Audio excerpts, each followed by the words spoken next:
Good morning, everyone. This is Glenn Kellaway coming to you from the basement. It is Saturday morning in Trenton, Ontario, sending thoughts and wishes to everyone on the east coast of Canada who's struggling through the largest storm that you can ever imagine, some kind of Fiona or something, Hurricane Fiona. It's just devastating.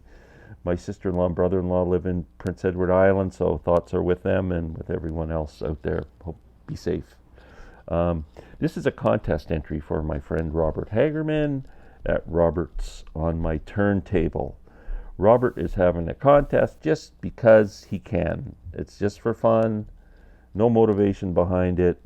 It ends on October 6th. You have to be a subscriber, you have to make a video, and you have to get in on time, and you have to let Robert know that you made a video. This is based on a series that Robert does, bands you should be aware of, artists you should be aware of, and he wants us to pick one and talk about them. I was struggling with this because if you've watched my channel, you know I got some weird shit. I could have pulled out Bela Fleck, and I could have pulled out, Ravi Shankar, and just stuff that people aren't really normally listening to. But I went with a guitarist that everyone should be aware of. His name is Shuggie Otis. Shuggie Otis is my age. He was born in 1953. The only song you might be aware of is a song Shuggie wrote, which was recorded by the Brothers Johnson and was a number 1 hit on the R&B charts and number 5 hit on the Billboard charts. It was called Strawberry Letter 23 in 1977. Shuggie later recorded it on one of his records. So Shuggie, the name Shuggie is short for sugar, which that was a nickname his mom gave him. She used to call him Sugar, and then they changed it to Shuggie. So he's been called Shuggie since he was born. His dad is a famous rhythm and blues pioneer, Johnny Otis. You may be familiar with Johnny.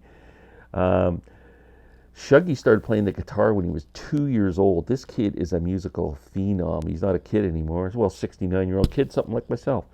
So he started playing guitar when he was 2. Played in his dad's band when he was young. We're talking like young teenager, playing in clubs, and he had to wear a painted-on mustache and sunglasses and a hat and everything to make himself look old enough to get into the club to play in the band. But he was certainly good enough to play in the band.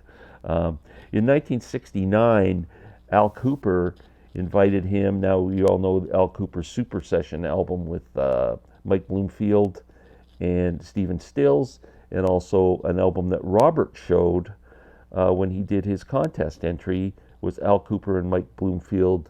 I think it was The Further Adventures of. So Al Kooper, after that Super Sessions album, decided to do Sessions 2. And who did he invite to do this Sessions 2 in 1969? None other than Shuggie Otis. So Shuggie was 16 years old when he did this album with Al Kooper, and it is fantastic. Man, there's a couple of blues cuts on here. We're just going, who is that guy? Just an incredible, incredible guitar player. This is an awesome CD. I'm not sure. There probably must be a vinyl issue since it's from '69. If I ever saw it, I would grab it. There's the young Shuggie playing right there. I mean, just incredible guitar player. He came. B.B. King took notice of Shuggie around this time and started promoting him. Then after that, Shuggie released his first album, which is called Here Comes Shuggie Otis, which I understand has just been reissued on vinyl, and I think it's a must-buy. I only have the album on a twofer with his first 2 albums, Here Comes Shuggie Otis and Freedom Flight, both amazing, amazing records. Here Comes Shuggie Otis has this tune called Shuggie's Boogie, where he plays the guitar with his band and he talks and he tells his story about being a young man playing in the bars and then all the influences on him as guitarist, and as he's talking about each influence, Elmore James and B.B. King and whoever else. He imitates their styles. And then at the end of it, he goes, "Here's a boogie we like to do," and they do this incredible shuffle boogie. It's great. So anyway, his first two albums, Here Comes Shuggie Otis and Freedom Flight. Next, Shuggie did mostly session work after that. He played, if you're a fan of Frank Zappa's Hot Rats album, Shuggie played bass on the opening track, Peaches and Regalia, which is considered one of Frank's greatest instrumentals. He played on albums by Etta James, Louis Jordan, Bobby Blue Bland. In 1974, he released an album called Inspiration Information. And that's the last we heard of Shuggie for many, many years. He played session work, kept pretty quiet, stayed out of the limelight. For a guy who they were talking about was going to be the next Jimi Hendrix, he just kind of shunned the limelight. And in 2018, he came out with this gem. It's called Interfusion. Great frickin' album. Check this one out too. I mean, this guy's just amazing. If you love guitar, you got to check out Shuggie Otis. So that's it. It's Shuggie. Oh, I've got one more here. Hold on. My friend Aaron Mutha Alamar, who is the most generous person in the vinyl community, had sent me some VLT a year or so ago. And one of the things he sent me, because he knew I liked Shuggie Otis, was this album. I believe it's a bootleg, or I'm not quite sure the history of it, but Live in Williamsport, Shuggie Otis.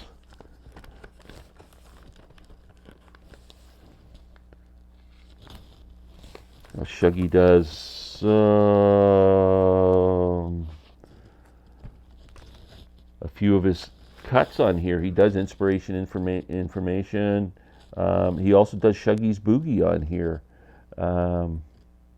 Shuggie Otis on guitar. I'm trying to see if there's anybody else that I would know. No, they're about the only. He's the guy with a band, but fantastic record. Thank you, Aaron Still, for that one. And yeah, please give Shuggie Otis a chance. Please give Robert Hagerman and Robert's On My Turntable a chance if you're not a subscriber. And please press the like button so I can keep my algorithms up. My doctor says I don't have enough algorithms. Everyone have a great day.